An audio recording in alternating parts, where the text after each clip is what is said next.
Apple Watch series 9 এর copy HK9 Pro Max বাংলাদেশে এত পরিমাণ বিক্রি হয়েছে যে এর latest version HK10 Pro Max already চলে এসেছে বাংলাদেশের বাজারে। আজকের ভিডিওতে কথা বলবো HK10 Pro Max না নেয়ার পেছনকার কারণ। যদিও নাম শুনে মনে হচ্ছে এটা একটি আপডেটেড ভার্সনের ওয়াচ, বাট স্পয়লার অ্যালার্ট, এই ওয়াচটি শো অফ ছাড়া তেমন কোনো কাজে আসবে না। এই ঘড়িটি মূলত অ্যাপল ওয়াচ সিরিজ 10 এর রেপ্লিকা, বাট অন্যান্য চাইনিজ রেপ্লিকার চাইতে এর কোয়ালিটি অনেকটাই বেটার। যারা আসলে স্মার্ট ওয়াচ কেনার ক্ষেত্রে স্টাইলটাকেই মেইন প্রায়োরিটিতে রাখেন তাদের জন্য ওয়াচটা খুবই অ্যাট্রাকটিভ লাগবে। কিন্তু একটি স্মার্ট ওয়াচ শুধুমাত্র ডিজাইন নয়, বরং তার ফিচার এবং কার্যকারিতা দিয়ে মূল্যায়ন করা উচিত। আর ঠিক এইখানেই HK10 Pro Max ব্যর্থ। এই ওয়াচটির জন্য তারা কিছু মেইন ফিচার্সকে টার্গেট করে মার্কেটিং চালাচ্ছে। তার মধ্যে প্রথমেই রয়েছে AI ইন্টিগ্রেশন।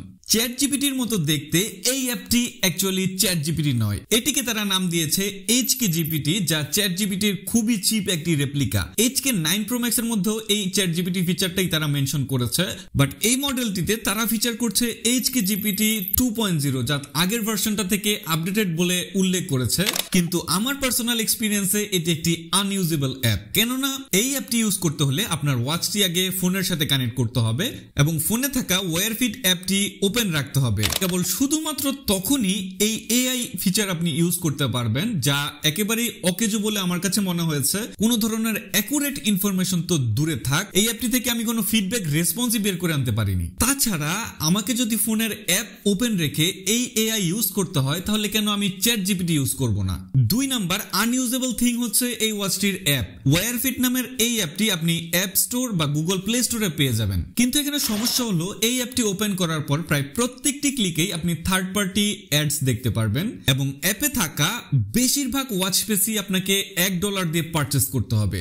যেখানে অন্যান্য চাইনিজ স্মার্ট ওয়াচ হাজার হাজার ওয়াচ ফেস ফ্রিতে দিচ্ছে, সেখানে HK10 Pro Max এর অ্যাপ থেকে আপনি শুধুমাত্র 60টা watch face free of cost পাবেন। অরিজিনাল অ্যাপল ওয়াচ সিরিজ 10 এর মতো এখানেও থাকছে blood pressure, blood oxygen, heart rate sensor, যা শুধুমাত্র শো করার জন্যই, একেবারেই অ্যাকুরেট রেজাল্ট এরা দিবে না। যদিও 3000 টাকা বাজেট রেঞ্জের একটা স্মার্ট ওয়াচ থেকে আমি এই সেন্সরস গুলো একেবারেই এক্সপেক্ট করি না। ভিডিওর শুরুতে উল্লেখ করেছিলাম চাইনিজ সব রেপ্লিকা থেকে এর কোয়ালিটি অনেক বেটার। চ্যালেঞ্জ করে বলতে পারি এই বাজেটে ব্র্যান্ডেড অথবা নন ব্র্যান্ডেড কোন স্মার্ট ওয়াচের ডিসপ্লে এতটা জোস না। এতে আছে কার্ভড ওয়াটার ড্রপ একটি অ্যামোলেড প্যানেল, যার কালার অনেক বেশি পাঞ্চি এবং আউটডোর ভিজিবিলিটি খুবই ভালো।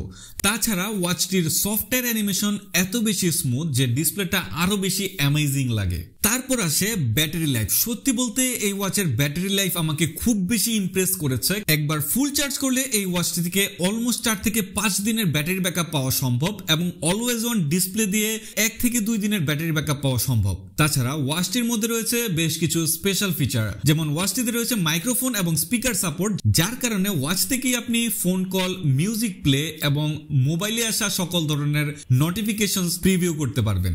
ভিডিওর লাস্ট পর্যায়ে এসে আমি ক্লিয়ার করতে চাই এই ওয়াচটি সাজেস্ট না করার পেছনকার কারণ। আমার মতে স্মার্ট ওয়াচ কেনার ক্ষেত্রে রিলায়েবিলিটি অনেক গুরুত্বপূর্ণ একটা ব্যাপার, কেননা ডিজাইনের উপর ফোকাস করে স্মার্ট ওয়াচ কিনলে কিছুদিন পর সেই এক্সাইটমেন্টটার আগের মতো কাজ করে না। আর সেন্সরস গুলো যদি তখন ড্রামাটিক্যাল রেজাল্ট দিতে থাকে, অ্যাকচুয়ালি ওয়াচটা তখন চিপ ফিল হইতে শুরু করে। তাছাড়া ওয়াচের মার্কেটিং এ যে ফিচার্স গুলোর কথা বলা হয়েছে তার বেশিরভাগই গিমিকি ফিচার্স, কোনো কাজে আসে বলে আমার মনে হয় না। ওয়াচের অ্যাপ স্টোরটা টোটালি একটা ট্র্যাশ। কিন্তু এখানে ভালো দিক বলতে শুধুমাত্র ওয়াচের ডিসপ্লে এবং ব্যাটারি লাইফটাকেই আমি বলবো। যাদের প্রায়োরিটি লিস্টে এই দুইটা জিনিস সবার উপরে আছে, তারা নির্বিঘ্নে এই ওয়াচটা কিনতে পারবেন। সো আজকে এই পর্যন্তই, দেখা হবে নেক্সট কোনো ভিডিওতে। সে পর্যন্ত ভালো থাকুন, আল্লাহ হাফেজ।